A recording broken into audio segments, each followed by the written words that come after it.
ಮಮತೆ, ಕರುಣೆ, ರಮಣೀಯ ಅಂತ ಹೇಳಿದರೆ ಮಕರ ರಾಶಿಯವರು ಈ ಸಮಯದಲ್ಲಿ ಅದೇ ರೀತಿಯಾದಂತಹ ಸ್ವಭಾವದಲ್ಲಿ ಇರ್ತಕ್ಕಂಥದ್ದು ಮತ್ತು ಅವರಿಗೆ ಈ ಒಂದು ಜನವರಿಯ ಸಮಯ ಹೇಳ್ತಕ್ಕಂಥದ್ದು ತುಂಬಾ ಕಷ್ಟಕರವಾಗಿ ಅವರ ಸ್ವಭಾವ ಆ ಥರ ಇದ್ದರೂ ಕೂಡ ಅವರು ಎದುರಿಸುವಂತಹ ಬಾಧನೆಗಳು ವಿಪರೀತವಾಗಿ ಇರುತ್ತದೆ.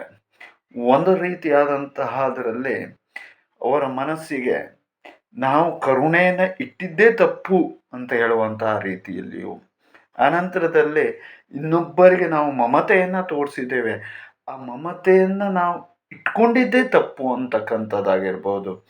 ಇನ್ನು ಅಷ್ಟೇ ಅಲ್ಲದೆ ಕೆಲವರಲ್ಲಿ ರಮಣೀಯವಾಗಿ ಇರ್ತಕ್ಕಂಥದ್ದೇ ತಪ್ಪು ಅಂತ ಹೇಳುವಂಥದ್ದಾಗಿರ್ಬೋದು.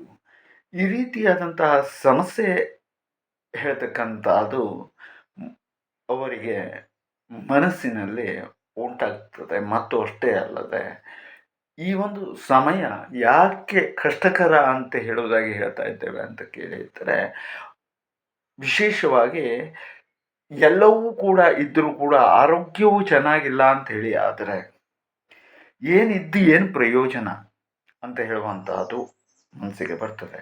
ಹಾಗಾಗಿ ಅವರಿಗೆ ಎಲ್ಲವೂ ಕೂಡ ಇದ್ದು ಏನೂ ಪ್ರಯೋಜನವಿಲ್ಲದ ಇದ್ದಂತಹ ರೀತಿಯಾದಂತಹ ಸಮಸ್ಯೆ ಅವರಲ್ಲಿ ಉಂಟಾಗ್ತದೆ. ಆರ್ಥಿಕವಾಗಿ ಸ್ವಲ್ಪ ಪ್ರಮಾಣದಲ್ಲಿ ಬೆಳವಣಿಗೆ ಸಂತೋಷದಾಯಕವಾಗಿ ಇದ್ದರೂ ಕೂಡ ನೆಮ್ಮದಿ ಹೇಳ್ತಕ್ಕಂಥದ್ದು ಇರಲಿಕ್ಕೆ ಕಷ್ಟ.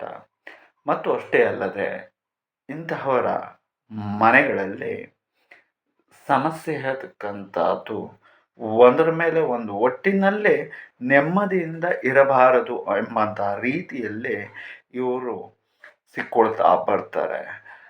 ಅದೇ ಸ್ವಲ್ಪ ಸಮಯದ ನಂತರದಲ್ಲೇ ಅದರಿಂದ ಹೊರಗೆ ಬರ್ತಾರೆ. ತುಂಬ ಅನುಕೂಲಕರವಾದಂಥ ವಾತಾವರಣ ಉಂಟು. ಹಾಗಾದರೆ ಯಾವಾಗ ಅಂತ ನಾವು ವಿಚಾರವನ್ನು ಮಾಡಿದರೆ, ಇದೇ 25 ಫೆಬ್ರವರಿ 20ನೇ ತಾರೀಕಿನ ನಂತರದಲ್ಲಿ ಇವರಿಗೆ ಈ ಪೀಡನೆಗಳಿಂದ ಹೊರಗಡೆ ಬರತಕ್ಕಂಥ ಸುಯೋಗ ಹೇಳ್ತಕ್ಕಂಥದ್ದು ಇರ್ತಕ್ಕಂಥದ್ದು. ಈಗ ಇಷ್ಟೊತ್ತು ನಾವು ಮಾತಾಡಿರ್ತಕ್ಕಂಥದ್ದು ಯಾವ ರಾಶಿಯವರ ಬಗ್ಗೆ ಅಂತ ಅರ್ಥ ಆಯ್ತಲ್ವಾ? ಮಕರ ರಾಶಿಯ ಬಗ್ಗಾಗಿ. ಯಾಕೆ ಅಂತ ಕೇಳಿದರೆ, ಹೇಳುವಾಗ ಮಮತೆ, ಕರುಣೆ, ರಮಣೀಯ ಅಂತ ಹೇಳುವುದಾಗಿ ನಾವು ಮಾತಾಡಿದ್ವಿ. ಹಾಗಾಗಿ ಅರ್ಥ ಆಗದೇ ಇದ್ದರೆ ಮಕರ ರಾಶಿಯವರಿಗೆ ಅಂತ ಹೇಳೋದನ್ನು ಅರ್ಥ ಮಾಡಿಕೊಂಡ್ರೆ